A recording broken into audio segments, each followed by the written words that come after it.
चला तर लग्नाला निघायचं आहे त्याआधी ना आता मस्त इथे स्वतःचं फेशियल करून घेते.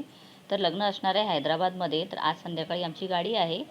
सो निघायच्या आधी म्हटलं थोडंसं घरच्या घरीच ना फेशियल वगैरे करूया. तर इथे नम्रताने एव्हरयूथचं आणलेलं होतं स्क्रब क्रीम आणलेली आहे आणि त्याचबरोबर तिने अजून एक पाऊच आणलेलं आहे जे आहे पॅक लावण्यासाठी. तर घरच्या घरी ना मी अशा प्रकारे फेशियल करते.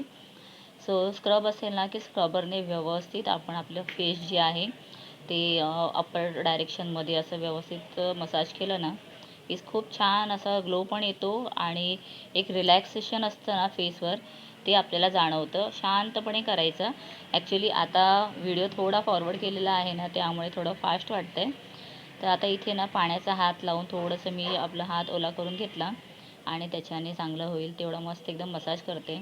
तर लिप्सकडे वगैरे त्याच्यानंतर अप्पर साईडला आपल्या चिक्सला व्यवस्थित आपण मसाज द्यायचं.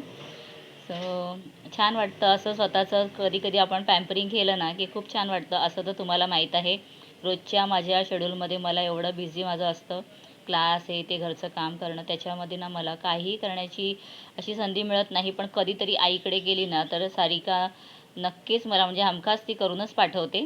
तर तिच्याकडेच मी नेहमी फेशियल करत असते आणि कधी कधी फेशियल करताना ना मला अशी छान झोप लागते आणि ते एक रिलॅक्सेशन खूप छान असतं.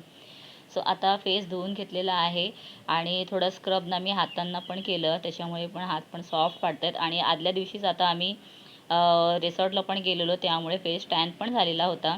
सो फायनली ना आता वॉश केल्यानंतर पाहू शकता अशा प्रकारे लुक आलेला आहे.